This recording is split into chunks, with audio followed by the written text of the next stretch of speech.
Mahkamah Tinggi Kuala Lumpur menolak permohonan semakan kehakiman Datuk Seri Najib Razak untuk minta baki hukuman penjara sedia ada ditukar kepada house arrest, tahanan rumah.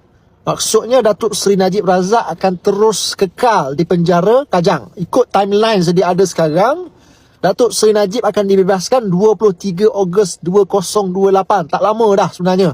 Yang mana Hakim Mahkamah Tinggi Kuala Lumpur memutuskan titah addendum tak dibincangkan dan tak diputuskan oleh lembaga pengampunan, sekaligus titah tersebut tak boleh tak sah untuk dilaksanakan, tak valid senang cerita. Erti kata lain, Mahkamah Tinggi memutuskan yang di-Pertuan Agong ke-16 Sultan Pahang tidak mematuhi prosedur yang menyebabkan titah addendum untuk Datuk Seri Najib itu tak valid, tak sah, tak boleh dilaksanakan.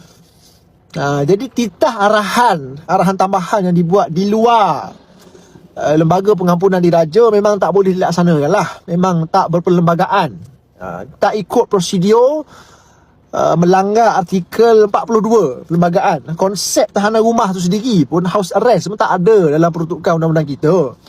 Kalau nak ikut lah. Jadi perkara 42 Perlembagaan Persekutuan memutuskan atau memperuntukkan kuasa pengampunan kepada Yang di-Pertuan Agong ini adalah atas nasihat lembaga pengampunan. Tapi kena ingat, peruntukan ini bukan secara automatik merangkum sekali kaedah tahanan rumah. Dia tak rangkum sekali, dia tak meliputi sekali house arrest. Kalau satu-satu syarat itu tak disebut secara jelas ataupun tak boleh dibuktikan sebagai keputusan sah dari lembaga pengampunan, maka mahkamah tak ada pilihan lain, terpaksa tolak permohonan Datuk Seri Najib Razak. Sebab status addendum tu sendiri pun, kalau kita tengok dari sudut undang-undang, dia satu arahan yang perlu wujud secara rasmi.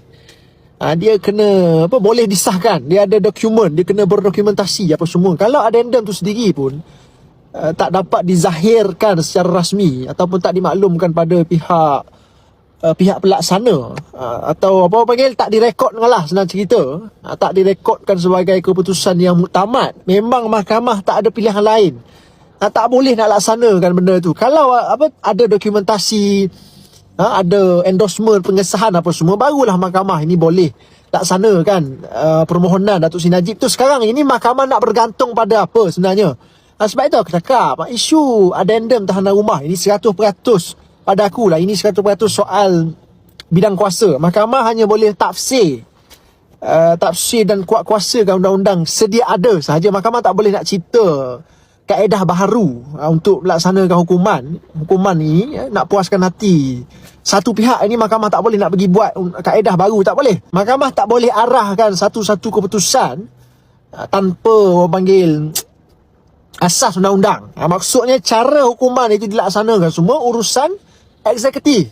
Kesimpulan dia dekat sini, mustahil lah sebenarnya untuk kita puaskan hati semua pihak. Dan kita kena hormat, kita perlu hormat penyokong Datuk Seri Najib Razak untuk berjuang membela Datuk Seri Najib, sebab itu pemimpin mereka. Jangan kita lebih-lebih pula, kita pula yang lebih-lebih duk ganjing kata padan muka Datuk Seri Najib lah, itulah inilah. Tak, pada aku that's tak perlulah kita nak panaskan lagi keadaan. Kita hormat keputusan mahkamah, dalam waktu sama kita hormat penyokong yang membela, yang cuba menuntut keadilan ke membela Datuk Seri Najib apa semua. Kita hormat dia orang ni. Jangan kita duk menganjing dia orang, jangan kita duk sini apa semua, jangan. Aku minta sangat-sangat lah, penyokong belah mana sekalipun, jangan kita pula duk campak minyak dalam api ni, kita pula duk menganjing penyokong-penyokong bosku ni, jangan. Ya, kita hormat sama-sama kawan-kawan ni.